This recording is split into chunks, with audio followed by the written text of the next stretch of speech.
Good evening. Welcome to Liberty and Justice for All. Most of you out there know pretty much what I do from watching the show or from hearing about previews and so forth. And basically what I have been involved in for the last, I don't really remember how many years, is different organizations, different people doing all kinds of research around the country.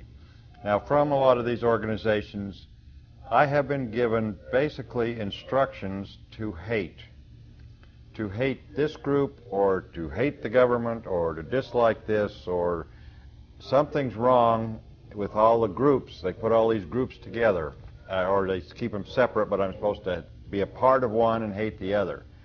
Well, I don't hate anybody.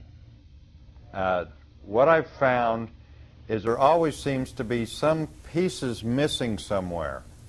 Some of the things that go on that the government does, that the media does, the influence in our life, the fear-causing events that keep going on, have always puzzled me because they never seem to fit together. There was always something missing. You can talk about one group of conspirators doing this, or you can talk about another group, or you can talk about the Federal Reserve, or you can talk about Congress. I don't care who you talk about. They all seem to be getting their orders from somewhere, or their direction. I don't know if orders is the right word. Well, tonight we have Eric Phelps in the studio with us to tell us what he has found out. Now, the one main thing that I have found in all of my studies, and the only place that people really come out and say, here are a group of people that you're supposed to hate, is the Jews. Well, I never hated the Jews. I got some great friends who are Jews. And so I never could figure this out. I don't think the Jews did something bad. I don't think the Jews control the world or even want to. Well, Eric Phelps has helped me out in his study. So now I'm going to introduce you to Eric Phelps, author of The Vatican Assassins. That's quite a powerful name, Eric. First of all, welcome to the show. And what do you mean, Vatican Assassins? I'm going to start right in with that. That's an awful powerful two words. What I mean is that the men who rule the Vatican today, particularly the Jesuit general, are the men who keep order, not only in the Vatican hierarchy, including being over the Pope, but also who maintain order throughout all the governments of the world, specifically the United States. Well, now, keep order. Who do they keep order for themselves? For themselves, they Right. rule. They rule. The Pope is the absolute master of the world. He controls the Pope. Peter von Klovenbach is the Jesuit general of today, so he commands his Jesuit order, which in turn has all sorts of connections throughout other orders. Now, what is Jesuit? What is that? Okay. The Jesuits, actually they're called the Society of Jesus. That is their proper name. They were started in 1540 when they were given legal existence by Paul III, who was the Pope at the time, when Ignatius Loyola created his order. And Ignatius Loyola gave his obedience to the Pope, and it was the beginning of what we would call the Counter-reformation. It was the antithesis to Luther's Protestant Reformation. Wow. So you have studied this whole chain of events. You're going to be telling us a lot of history here that I don't recall reading in my history classes. No. And I took a lot of history in school. But in talking to you this afternoon and listening to you, they didn't bother to tell me this stuff. Well, no, they don't want us to know true history, because if we know true history, we will know who rules today. One of the things that the Jesuits hated about the United States was in the public school system. It taught true history. It taught about the Inquisition. It taught about the Dark Ages. It taught about the Crusades. And it taught about the Counter-reformation. It taught about the power of the Jesuit order. It was on everybody's lips at the Lincoln assassination in 1865, and it was very well known for 20, 30 years after that the Jesuits had killed Lincoln. But it was hushed up, and by the 30s, with FDR when he came to office, they completely got control of the educational system, censored true history, and ultimately in the 60s removed the Protestant Bible from the public schools. Well, so actually it all fits in. The stock market crash of 29, everybody's desperate. FDR is our savior. Correct. Here I am with a social program to save the world, and Correct. so this was a planned thing. Absolutely. The stock market crash was caused by 3 short sellers, according to Curtis Dahl. And Curtis Dahl was the son-in-law of FDR. And the major short seller of the Great Depression was Knight of Malta, Joe Kennedy. And when I say Knight of Malta, that's the American branch of the Knights of Malta that are the soldiers for the Archbishop of New York, who is considered the Archbishop of the capital of the world according to Pope Jon Paul II. So he rules, he controls the Knights of Malta. The first head of the Securities and Exchange Commission was Joe Kennedy, Knight of Malta. Oh, really? That's correct. And so he caused the Great Depression, and Joe Kennedy was the means by which FDR, the 33rd degree Freemason, got into office. And so FDR then introduces his new dirty deal with the approval of the Jesuit Charles Coughlin. Well, I thought Joe Kennedy was busy selling whiskey. He was doing that too. Oh, okay. So he was running the stock exchange and selling whiskey. He was doing one good thing. And that wasn't running the stock exchange. Okay, so now we got the Kennedys are tied in basically here. So, Oh, yes. and you're saying he was basically controlled. I'm saying Joe Kennedy was absolutely controlled by the Archbishop of New York, which at that time was Cardinal Hayes. Later became Cardinal Spellman. Now I remember something. He just struck a nerve when I was growing up, and when Kennedy was running, when he was nominated to run for president. The big flap was he's a Catholic. And you're speaking of John. John, yeah. Well, he's a Catholic, and I never could. It was like, so what? You know, I mean, what does that have to do with freedom and liberty? Do you feel there's a connection there? Now, this is an off-the-wall question, I know, but... Oh, sure, because when you read in history, the Jesuits always wanted to put a Catholic king on the throne of England. This is why they hated Elizabeth. This is why they sought to assassinate her many times. Their great thrust before the suppression was to get Roman Catholic nobility on the thrones of all the countries of Europe and thereby control Europe. In this country, there was a lot of concern about that if Kennedy, as a Catholic, would become president, that he would be beholden to the Pope and carry out his program rather than enforce the Constitution. But it basically had very little to do with religion. I don't mean... I mean, well, let's put it this way. I was raised in Utah, so I was raised in a specific religion that was different than Catholicism. Not saying either one's good or bad. I haven't a clue. Actually, I'm not too crazy about organized religion at all. But the fact is that it had nothing to do with these two different types of belief systems. It was who could be controlled. Okay, what we have to do is we have to distinguish between the Jesuit order, the Roman Catholic hierarchy, and the Roman Catholic people themselves. The Roman Catholic people have no idea of the power of the hierarchy and the Jesuit order. None. You talk to the average Roman Catholic about the Pope running to rule this country, and you think you're crazy.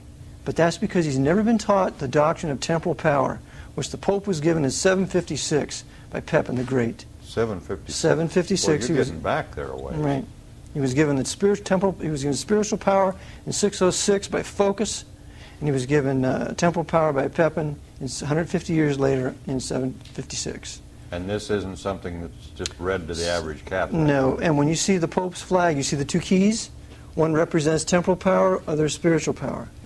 And when Victor Emmanuel took Rome in 1870, he took the temporal power from the Pope, Pope Pius IX. He said, I quarrel with no man's conscience. You, Pope Pius IX, you can remain Pope of all the Catholics. You can have the spiritual power. But I have temporal power. I am King of Italy.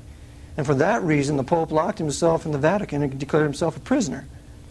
The Pope's great aim is to have universal temporal power over every nation of the world because he is the creature of the Jesuit general. They want all political power.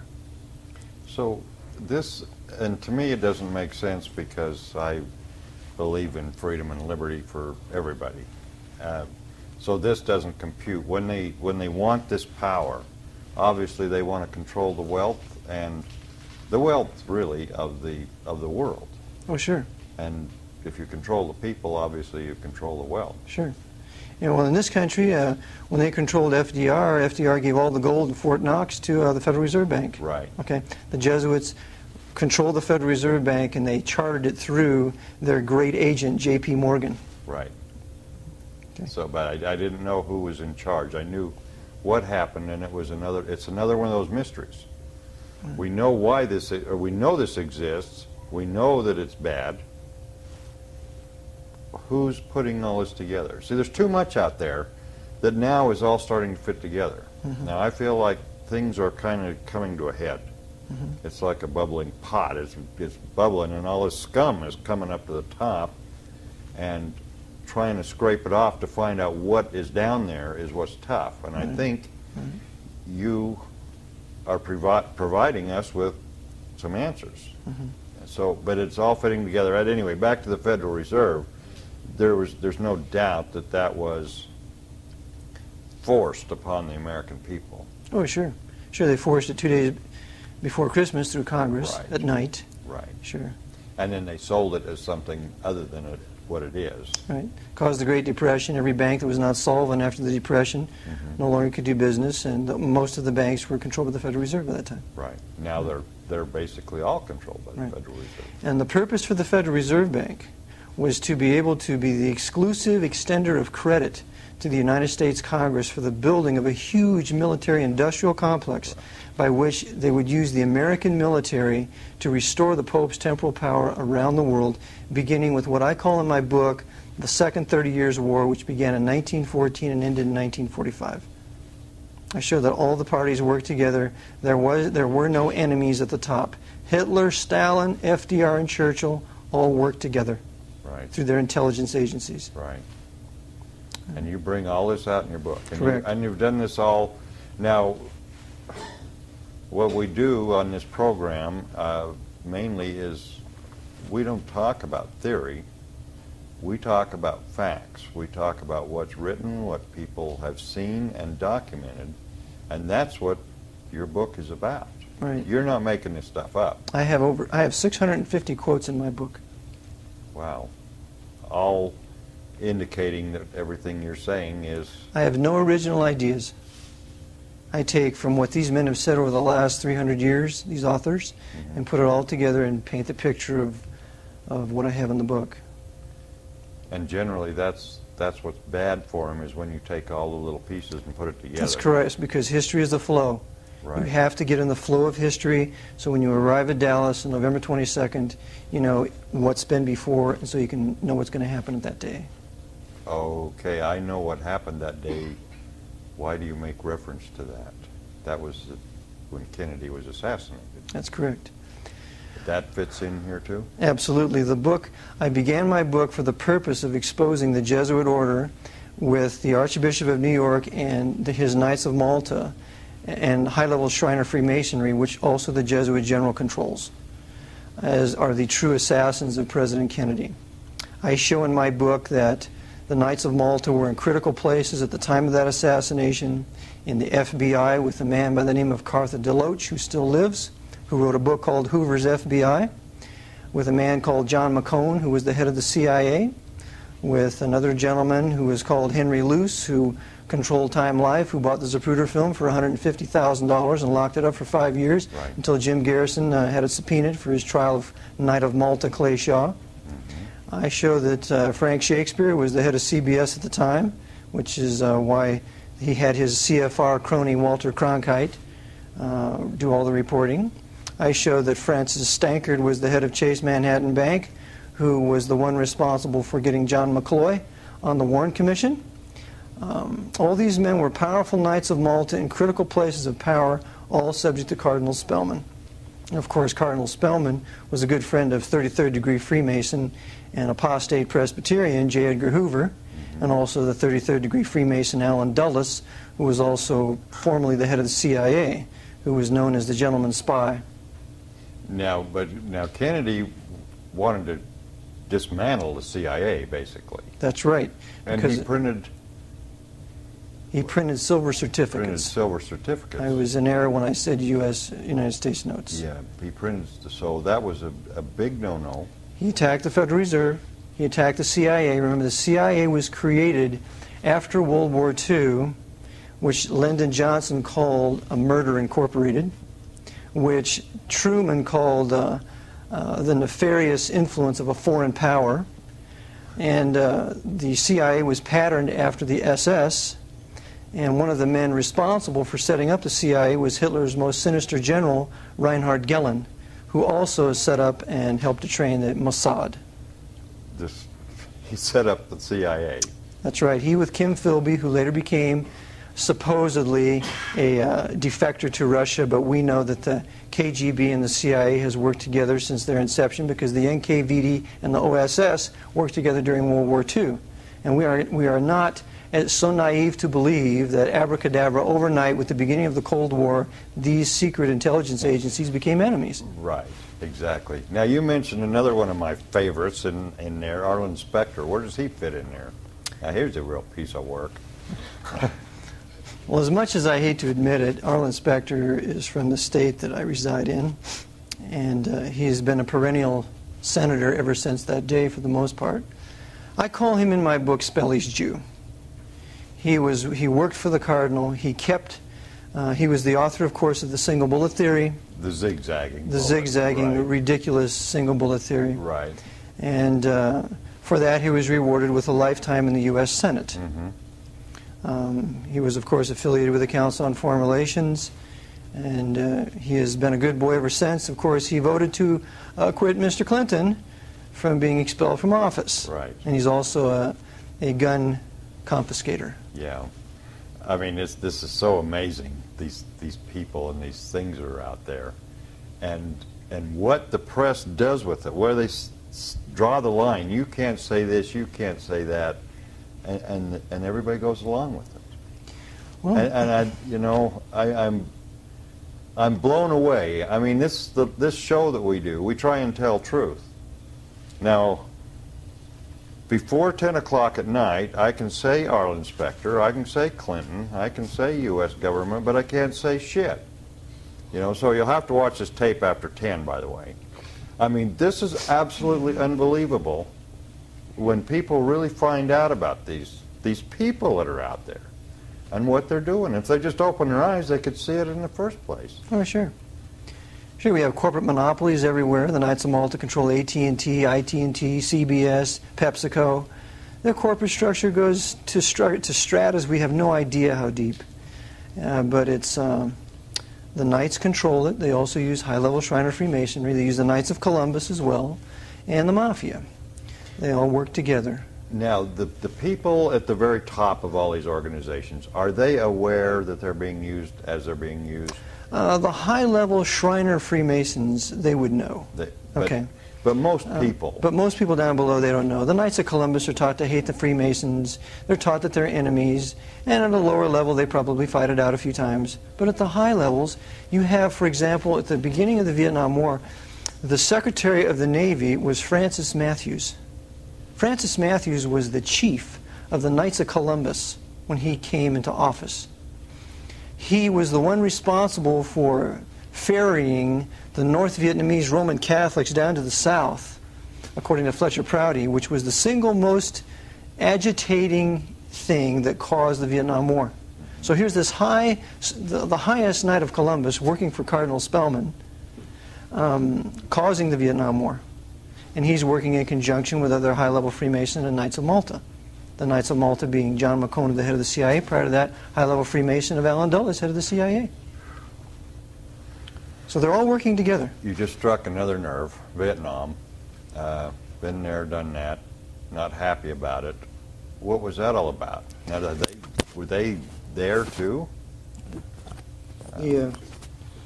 The purpose of Vietnam, about there? Yeah. The purpose of Vietnam was to kill 2 to 3 million heretic Buddhists, because the Jesuits have done that before. They were using Mao Zedong at the same time to kill 50 million Buddhists in China. So to kill the heretic Buddhists off, at the same time to destroy patriotism in the United States. But they also used Vietnam for the explosion of the drug trade that they had already been involved in a century before with the opium trade out of China. But they exploded the drug trade into the United States using Air America, which was controlled by the CIA, and also the Mafia, particularly Santos Trafficante. So the mob and the CIA working together to give us this huge, massive drug trade that's on every corner of every street in every major city. Right, exactly. And not fed by a bad guy in Colombia. No. No. And then they use that to justify more laws Right. against the average person. Right. So that was, I mean, I went to Vietnam in a patriotic way. I mean, I was going to defend my country against the evils of communism. That's right. That's what our forefathers did in World War II. Right. They thought we were going over to fight the Nazis. Right. But we were not told that the Knight of Malta, Mr. Larkin on Wall Street, was financing Hitler. We were not told that the Federal Reserve was giving millions of dollars to Adolf Hitler. Adolf Hitler was built by Wall Street, and they're going to send American men over there to fight a monster they created? Right. Okay, so what was being done is the Pope was busy purging Europe of its Jews and purging Germany of its Protestants, because East Germany was primarily Protestant. They had built Stalin's Red War Machine with Henry Ford, when Henry Ford built Gorky. And so they mechanized the whole war machine, and those trucks and tanks that came in had all made in USA. When they killed and mass gang raped the German women of East Prussia and East Germany, to the extent that they threw themselves into the wells because they didn't want to be raped anymore by the savage Red Russian army. All that was built by the American Wall Street and credit. So my father went over there and became a tail gunner in Germany for what? They weren't fighting a real enemy. That enemy had been created by Wall Street. Right. My generation went to Vietnam for what? The North Vietnamese had been created by Wall Street.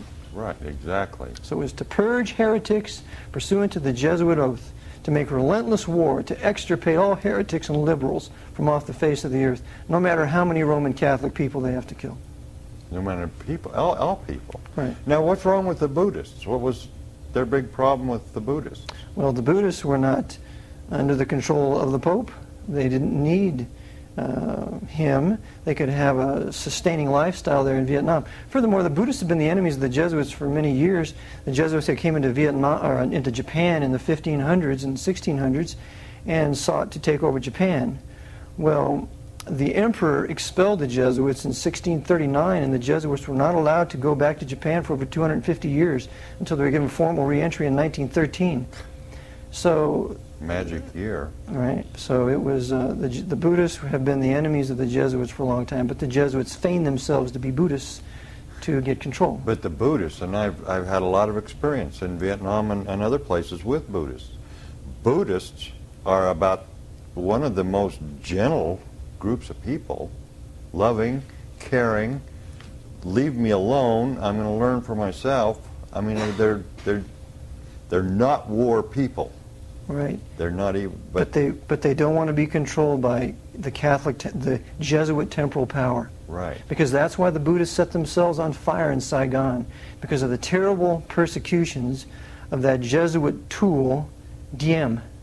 Mm-hmm. He was persecuting the Buddhists all throughout Vietnam, and so they were protesting by burning themselves. And of course, Diem was the creature of Cardinal Spellman. Yeah. And Kennedy kicked the CIA representative out of Vietnam, and Diem, of course, ran to the local Jesuit church, which he was turned over to the Buddhist generals, and they executed him. So Spellman was furious about Kennedy's responsibility in the execution of Diem. Oh, really? Right. So now, but every time you turn around, apparently in your research, this all fits together. It's all about the Jesuits restoring the temporal power of the Pope around the world by erecting dictators in every country that are loyal to and obedient to the Pope. of Jesuit making. And when I refer to the Pope of Jesuit making is the infallible, quote-unquote, Pope of 1870. Prior to 1870, he was not considered to be infallible. Well, I can see, and I have to go in my area a little bit, I can see right now why the Constitution, as written, would be a threat to this control. Why we have this second corporate government in place that basically, under a whole different administration, people still think that they're under the Constitution, but we actually have this corporate government, which is a tool. It's a puppet. It's corporate government, Federal Reserve, bad guys up high. That's basically what we have. And if the Constitution were there and the people were taught under the Constitution, I don't mean to beat it to death, except if it were in place and people went to school and learned about it and learned about individual freedom, they would learn to do probably the worst possible thing, and that would be to think and to have common sense and to think for themselves. That would be the enemy of this group, right? I mean, that's... Sure. The Constitution is a simple document. There's 7 sections. Yeah. It was written for anybody with an 8th grade education. It doesn't take a master or a lawyer or a great Supreme Court justice to give us the meaning of what the Constitution says. Anybody that can read and has common sense can know what the Constitution says, just like the Bible. So we don't need these great interpreters. They just interpret to twist and distort, to justify their evil actions that they do against us. Right. But the structure of power is the Archbishop of New York controlling the Council on Foreign Relations of New York. Rockefeller Center is right across the street from St. Patrick's Cathedral.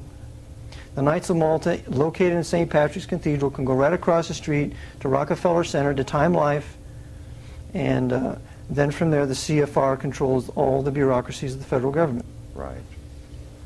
So if we were to eliminate this bureaucracy or this shadow government, I don't know what else to call it, it's ridiculous, but if the good guys, so we got a whole bunch of people out there that said, oh, I'm an American, I've learned to think, I'm going to think, got together and reinstated this simple document that we were just talking about, it would basically be a war, I would think. That's correct. Again, we have to go back to our history of the Jesuits to understand this topic, and that is, in Europe, they had been expelled from every country by the end of the 19th century. The mass firebombing of Germany and the mass firebombing of Japan was payback. Mm-hmm. Germany had expelled the Jesuits in 1872, would never allow them to return. So the mass firebombing of Germany was payback time for that. Right. Japan had expelled the Jesuits in 1639. The mass firebombing by the American bombers was payback for that. So whenever you seek to break the Jesuit power in your country, you're going to have an invading military force, for which I believe they're preparing Red China, Russia, and a huge Muslim host, and using Cuba as a staging base in the east and landing on our west coast naval ports in the west. So basically, unless we cooperate, they'll come and annihilate us. That's their threat. But where do we get our liberty? We get our liberty from the Protestant Reformation. When does the modern era begin? The modern era begins in 1648 with the victory of the 30 Years' War and the Treaty of Westphalia. That's when the Dark Ages ended and the modern era began. That's when inventions begin. That's when art begins to flourish. That's when Rembrandt goes to Amsterdam and paints his beautiful portraits. That's when music starts to flourish with men like Bach. We did not have all these wonderful arts in the Dark Ages. Medical schools were closed. The great medical schools of Rome had been shut down. It was illegal to perform an autopsy. You couldn't find how the muscle tissues worked and the central nervous system and the circulatory system. It was illegal to own a crossbow. Nobody had the right to private arms. All that ended with the modern era, with the victory of the Protestant Reformation and the 30 Years' War. Yeah. And so if we're going to return to that, We need to return to the maxims of the Reformation, return to the King James Bible, and we need to never give up our guns, because the man who wrote the Bill of Rights was a Baptist Calvinist by the name of James Madison. In the First Amendment, he protects our right to the sword of the Spirit, which is the Word of God. In the Second Amendment, he protects our right to the sword of just defense, which is the right to bear arms. Right. We need them both. Well, without the second one, we can't have the first one anyway. Right. So absolutely we need them both. And those are two that I would say are the principal ones that are under attack. The guns, of course, being the first, and under all kinds of different veils of crap. I mean, they feed so much, can't say that word before 10 o'clock, but they feed so much stuff to us that is so unbelievable, but yet I hear it parroted back from people. I mean, I hear some of this stuff, and I'm thinking, where did you get an education? Where did your thought process go? And that's the schools, right? Sure. And the source of the other education is Hollywood. I call Hollywood the Jesuit theater. And I got that term from Boyd Barrett in his book on the secret and power of the Jesuits. Hollywood is the Jesuit theater. All their propaganda that they want to change the American culture with begins in Hollywood. So there they attack gun rights. The only people that have guns are the police and criminals. Right. The average guy that's a decent individual, he can't have a gun. So the other thing is that in every fascist military dictatorship, because every communist country is a fascist military dictatorship, communism is an economic system. As far as political governing is concerned, it's fascism. In every fascist communist state, nobody has any guns. Right. You don't have guns, you have terrible persecution, mass death, and so on. So anybody that advocates the abolition of gun ownership is really advocating that. Oh, absolutely. I mean, there's no question. And the people I talk to, and I hesitate to use the word intelligent, not ignorant. And ignorant doesn't mean you're dumb. It means you don't know. Without knowledge, yeah. And there are so many ignorant people out there that if they would realize that they're only ignorant, not stupid, and just open their eyes. That's, you know, just like what you're saying right now is, to a lot of people, even some of it to me. I mean, I've gone through a lot of your manuscript. Pretty scary stuff, but it makes sense. And if the people would just look at it and say, my God, that is a fact. This took place. This happened. They did this, and this was the result. This is what they want now. I mean, you can relate things that you've got in here in the 1600s to tomorrow afternoon, I'm sure. Sure. I know certainly yesterday afternoon. So it's good to have a key. And why people would... Now, I know what's going to happen after the show's over. My phone's going to start ringing. You hate the Catholics, or you don't like this, or you don't like that. You're picking on religion. And, I mean, I can hear them all right now. They won't have any justification for this. Well, see, I devote my book to 4 Roman Catholic priests. I devote my book to Charles Cheniquy, who was the one who exposed the Jesuits as the Lincoln assassins in 1886 with his great work, 50 Years in the Church of Rome. I devote my book to Jeremiah Crowley, who was an Irish priest who came here and who wrote 2 great works. The first one is called Romanism, Menace to the Nation, written in 1912, and he also wrote another one called The Pope, Chief of White Slavers, which is a tremendous topic. And he warned that the Vatican, or the Jesuits, were going to get control of this government and use this government to restore the temporal power of the Pope. That book gave me the key to understand all the U.S. foreign policy for the last 100 years. The other priest I dedicated to is Emmett McLaughlin. He's an Irish priest. He was a Franciscan. And he wrote some tremendous books. One was Crime and Immorality in the Catholic Church. Another was The People's Padre. Another was an investigation, I believe that's the word, into the assassination of President Lincoln. But he wrote several great works. So those 4 priests I devote this book to, and if I was anti-Catholic, I wouldn't be coming to the defense of Catholic John Kennedy and his son, John Kennedy Jr., for his murder. Right. So the issue is not Catholic or Protestant. The issue is right and wrong. Who did what to who? Yeah, but I think my point is the media has got people so brainwashed that that's all they hear. Oh my God, he said not good and Catholic in the same sentence. See, that's why they can't understand the flow of history. Right. They're thinking England Protestant, America Protestant, but it's England and America that the Jesuits captured, used those two powerful Protestant nations to attack and destroy the Russian Empire and the German Empire in World War I and World War II. They used it to attack and destroy their enemies of Germany and Russia. So we got to forget these labels of Catholic and Protestant, and we got to find out where the Jesuits are in every nation and see what they're doing there. Right. And who, exactly. And this hierarchy of control is, I don't know if that's the right word or not, but after reading what you have in here, this is a history book that should be required reading for everybody before they get out of high school. I don't care if they can add 2 and 2. They have to know what this history is. What they do with it is what they do. Just like we tell everybody on the show all the time. We don't care what you do with this information. It's up to you. You're the one that either has morals or you don't.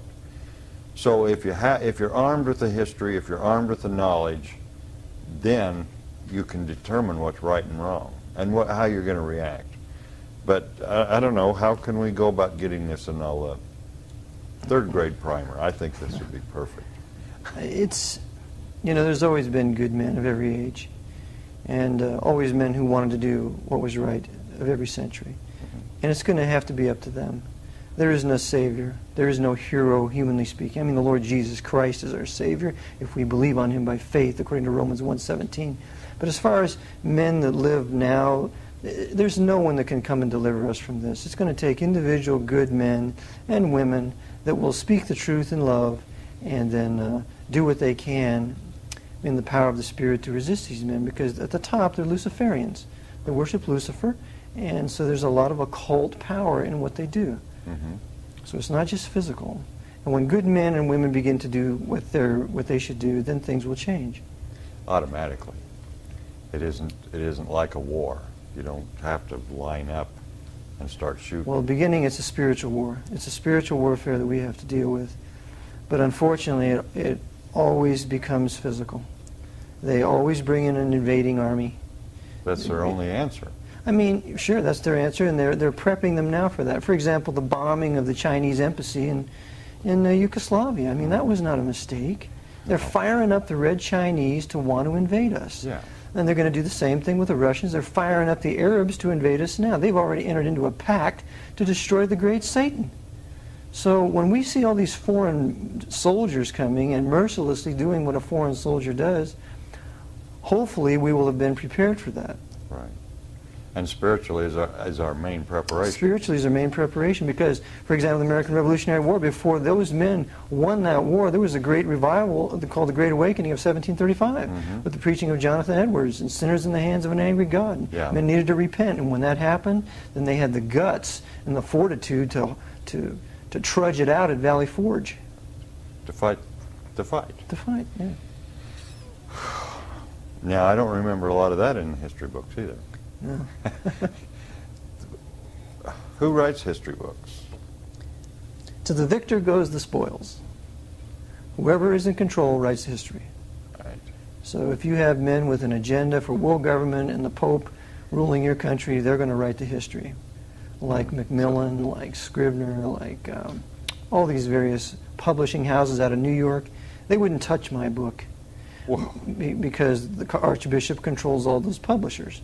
So they're going to control the press just like what they said they would do in the fourth session of the Council of Trent. Because remember, the fourth session of the Council of Trent condemns freedom of speech, freedom of press, and freedom of conscience. Right. And so that's in direct antithesis to our Bill of Rights, and that's one reason why they destroyed the state of Virginia in the Civil War. Because Virginia produced the Declaration of Independence, the U.S. Constitution, the Virginia and Kentucky Resolutions, and the Monroe Doctrine. Right. Yeah. All very detrimental to their efforts. Totally contrary to the Council of Trent. Right. So we're possibly in a situation of being punished again for thinking for ourselves, if in fact that's enough people will actually do that. And I see the reaction a lot when I talk to people about something logical or something factual. And I can't think of it, for instance, but you get in front of a group, and I've had this happen a number of times, that maybe are adversary. You don't know for sure, but you get in front of a group that you don't know exactly how to think, and you bring up an issue or a situation backed up by facts and logic, and their only response is an explosion. That's the only thing they do. It's a total emotional explosion back at you, telling you that to take basically your facts and your common sense and stuff it. This would be the war. I mean, this would be their why that would be their only retaliation would be physical violence. That's the only way they could get to us. Is that wrong, or? Well, I'm sure that's on some of their agendas. Yeah. But I think one of the keys is to not be obnoxious, to try to present your material in a way that brings credibility to yourself, that you're conducting yourself as a gentleman, that you're not making outlandish accusations, that you're not condemning any one group in particular, like the Catholics, which I've been accused of, but that you're going after a specific body of men who are all under oath, who owe absolute obedience to their superior, who will believe that black is white and white is black if they're told to believe such. When we go after the Jesuit order, the secret society, what we do is to seek to expose their doctrines, like their theologians, Emmanuel Sa, Licori, Bausenbaum, Molina, Alagona. You expose all the Jesuit theologians where they justify the murder of kings, tyrants, usurpers, and in their definition, a usurper is someone who does not submit to the temporal power of the Pope. So you expose all their doctrines, you expose their secret instructions, you expose all their basic tenets, and then you relate those basic tenets to the history of what's happened in the last 200-300 years. So we're attacking we attack what they believe and what they do. We do not hate the Jesuit order, we hate their deeds and their doctrines. Right. Well, I didn't find any hate in your book at all. Well, thank you. I didn't. I went through it all, and I found absolutely no hate. I found a whole bunch of questionable actions by a lot of questionable people, or basically morally defunct people, but I didn't find any hate. All you have done is come out and say, this person did this and caused this to happen. That's all you said. Yeah. And it's very well documented. Yeah. And we also have to realize that we've been victims. We've all been victimized to a certain degree, more or less. We've all been robbed through the income tax. We've all been used to fight the Jesuits' foreign wars. Several of my dear friends were killed in Vietnam. I had a swim teacher that I loved very much who was killed there. We've been victimized by them. And so what we need to do is tell the truth as to who really did this. Now, the Kennedy family, they've been victimized. Is there any, reason why Teddy Kennedy shouldn't be a drunk? He knows who killed his brothers. But do you think he could ever say a word about it? Oh, no. Never. Not in live. Not in live. Right. Just like John Jr., he wanted to say something about it, and his airplane goes down. Right. He was, I understand, the rumor has it that he was prepared to say something about it. I'm ready to sneeze. That's okay. Bless you. Yeah, that's right. He was ready to say something about it. Yeah, that was what was being said, that he was going to come out and start basically talking. Right. And then all of a sudden another tragedy. So these men in power that maintain power, they can't say anything because they're under oaths. If anything's going to be said, it has to be by us who are not under their oaths, who are not associated with them in a formal way. We've done our homework. We don't have access to any secret CIA documents. We got all this from books in circulation for the last 200-300 years. But before we can do anything, we have to have the knowledge. Right. We have to be armed with the knowledge. We have to be ready to accept it. Many people aren't ready to accept it because, well, the truth will set you free, but they don't want to be free. I guess. I assume. I don't know. It's a phenomenon I don't understand. Well, the American population is a very powerful population when it wants to be. There is no country that we could not defeat. We have the technology and we have the will to do it. The Chinese, they don't have the will. They're slaves. The Russians, they don't have the will. And during World War II, if Hitler's invading army would have been half civil to the Russian people, they would have joined him to overthrow Stalin. So they don't have any will to win a war. We do. We could beat anybody that we wanted to. But what we have is high-level treason. We have where they're selling us out. So there's no one that can beat us if we want to. The problem is we are controlled by Hollywood, by the moguls there. We are controlled by the American Medical Association, by all the drugs and vaccinations and immunizations that they've given us. Right. And we're controlled by the consumption of drugs and the abuse of alcohol. So you get people addicted to games and amusements. They're more concerned with the batting average of a baseball player rather than who runs their government. So you get them concerned with that and the road rage, and get them addicted to violent and sexually promiscuous movies, and that's what your culture becomes. Right. The art form dictates the culture. Right. And so they've got it. And so until we can break our minds away from that kind of control, we really can't perceive their power. Well, more and more people, I mean, the good news is more and more people are seeing through this. You know, your Monday night beer drinking belcher is becoming more extinct because they're happening. I see it all the time. They are saying, wait a minute, what's going on here? And I think probably too many commercials hasn't totally fried their brain as they're supposed to. They're saying, wait a minute, I'm not that stupid. And so there is a trend. There is good news here. Well, I hope the gun issue wakes people up, because I think the average guy realizes that if you don't have a gun, you can't defend yourself. Right. And you need to defend yourself. It's not the police's responsibility to defend you, according to the Supreme Court. It's not really the Army's responsibility to defend you if you're going to be invaded. It's your responsibility to defend yourself. Right. And so hopefully that issue will wake up enough people. Well, if they would wake up, yeah, wake up is the right word. I mean, the whole reason to have a gun is so you won't need it. Right. That's the bottom line. I mean, the whole reason to have a military is so you don't need it. That's right. Washington said in order to prevent war, you must be prepared for it. Exactly.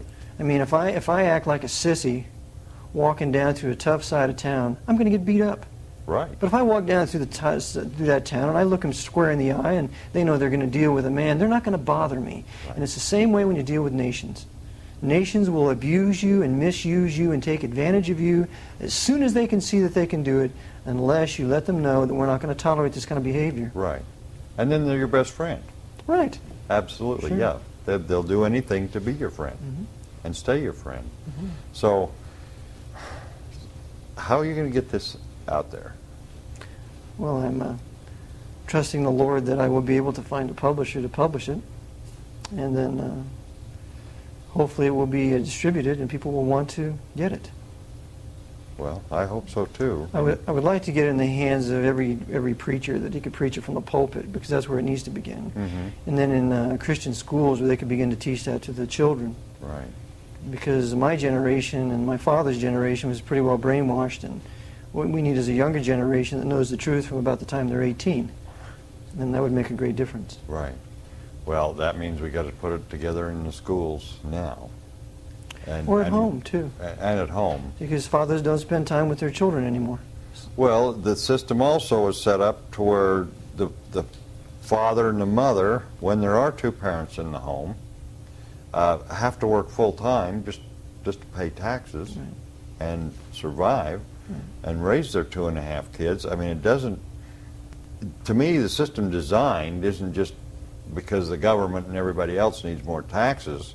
It's to make sure you don't have the time. That's right. To understand what's going on. That's exactly right. No time to think. Exactly. So thinking, I believe, is the key. And if people would learn to do it, TV takes it away. Everything's sports, and I'm not against sports. I like a good football game as well as the next guy. But being consumed by it is ridiculous. And the movies that are out, I have trouble even going to a movie anymore or watching a movie because, and probably I go too far, but I'm picking out little things in the movie saying, oh, what do they really mean by this, you know, and instead of enjoying the movie, I'm always looking for some underlying thing, and that's because of this, because I know that this exists. I know that the control. Now, the Jesuits, basically, aren't they pretty much the Illuminati, or close to it? Sure. The Jesuit order was suppressed by the Pope in 1773 with a papal bull, which is the strongest language that a pope can speak in. When they were suppressed, that means that they could not have any legal existence in any Roman Catholic country. That means they could not legally exist in Poland, they couldn't exist in Austria, they couldn't exist in Spain, Portugal, France. They could have no legal existence there. So what they did was they went underground, and they started, among other secret societies, the Illuminati, with one of their soldiers, Adam Weishaupt, and you have now the alliance between the Jesuit general and the House of Rothschild. But what we're never told is, where did the French Revolution come from? That French Revolution was payback for the suppression of the Jesuit order. France was decimated. Thousands of Dominican priests were killed by the Jacobins. The Jacobins were controlled by the Jesuits. The ultimate was the raising up of Napoleon Bonaparte from the Jesuit island of Corsica, and he was a Roman Catholic Freemason. So he was used to punish the Knights of Malta, who had expelled the Jesuits from Malta. He was used to punish the Pope because he imprisoned him for 5 years. He was used to punish the Braganzas, the monarchs of Portugal, by driving them into exile into South America. He was used to punish the Bourbons of Spain, because the Bourbons had expelled them out of all their Spanish possessions in South America. And he was used to punish the Bourbons of France with the beheading of Louis XVI and the beheading of his Habsburg Austrian queen, Marie Antoinette. So it was punishment of Austria for expelling them from Austria, and punishment from France from expelling them from there. So after the Napoleonic Wars, after Napoleon punished Europe, he deliberately sacrifices his army of over 600,000 men in Russia, in the snows of Russia, gallops away on a what do you call it, a sleigh, and leaves his army there. Yeah. So, and he deliberately betrayed his army, just like Hitler deliberately betrayed his German army in the East during Operation Barbarossa. So that's what happened during the Napoleonic Wars. That was the purpose for Napoleon Bonaparte. And to compare the French Revolution with the American Revolution is a travesty. It should never be done. Okay. Why? Just because of how? Well, because that was the Jesuits order. The Jesuit was in control of the French Revolution and the Napoleonic Wars. They were not in control of the American Revolution. Right. The American Revolution was Protestant. It was carried on by Calvinists. Washington was a Calvinist. He was baptized into a Baptist church of New York by one of his captains, Captain Gano. And so Washington, and he never went into a Masonic lodge. According to his own words, he was never the master mason of any Masonic lodge, and he only went into a lodge during the last 30 years of his life about 1 or 2 times. Those are his own words in a private letter, which I have in my book. So it was a Protestant, Calvinistic resistance to tyranny by the Jesuit King of England, King George III, whereas the French Revolution was payback. It was vengeance. But do you think that, I mean, I've studied the Revolution, and you're right, it was a totally different thing. But I feel like we're being punished now for that, for that revolution. For the American Revolution? Yeah. I mean, they are trying to take back what the American Revolution supposedly established. Well, you mean practically? Practically. Okay, because they took it back in 1868 with the 14th Amendment, and then... Yeah, the 14th, I know, but I mean, we ended up with a constitution, or a constitutional republic from the Revolutionary War.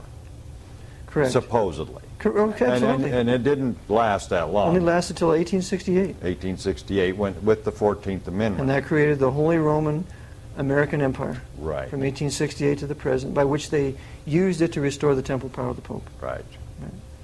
after they destroyed the Protestant South and so on.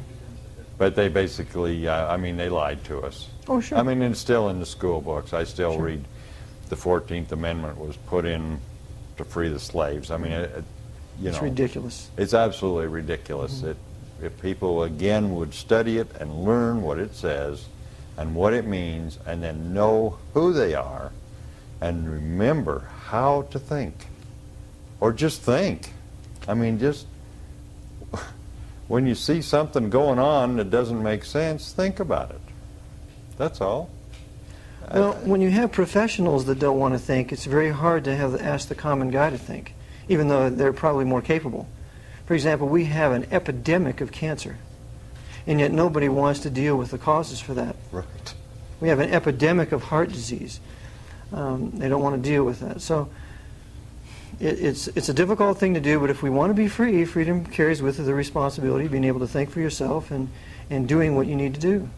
Well, you brought up an interesting term this afternoon. I never heard it put quite this way, layman. We have been taught that professionals have to make the laws and the rules and do everything because we are laymen. And you said, and I never heard it put this way, layman is a term that applies to everything. Legal, medical, government, See, those in charge know, and the rest of us are laymen, so we don't know. that's what they call us. That's what See, they call there's us. no such thing as a layman. That's a ridiculous term. Right. But when you have organized religion, you have a priesthood, and everybody else is the laity. When you have an organized medical profession that's victimizing millions of people every day, you have the medical priests, and anybody who studies medicine is a layman. Right. They can't know as much as a doctor, right? Right. It's the same way in law. You have your lawyers and judges, they know it all, but those of us who are not that, we can't possibly know anything about the law, can we? Because we're just laymen. Right. Now, to be called a layman is to be insulted. Exactly. Exactly. It doesn't matter, but I wanted to make a point to people out there that we're not laymen at all. Not at all. We know too much, and that makes us basically, instead of laymen, and they might as well label us the enemy. They already have. Well, that's true. They In their already Jesuit have. oath, they already called us liberals and heretics and called for the extirpation of all of us from off the face of the earth. Yeah. Wow. Well, we're running out of time. I told you I only had an hour, so we can. I don't think we really got through chapter 1. But Eric, your work is absolutely amazing. I know that the phone's going to be ringing. I know they're going to be calling me names, but I'm very used to that. But I also know I'm going to have a lot of calls from people that say, I want to find out more about that. I want to know how to help. And to find out how to help is to find out how to think, to read, to see what's going on, to really know what we can do with anything. So anyway, Eric, it's a pleasure. My pleasure. And I hope we did some good. And for all you people out there, let us know what we can do to help. That's what we're here for. We're all volunteers, and we want to do whatever we can. So enjoy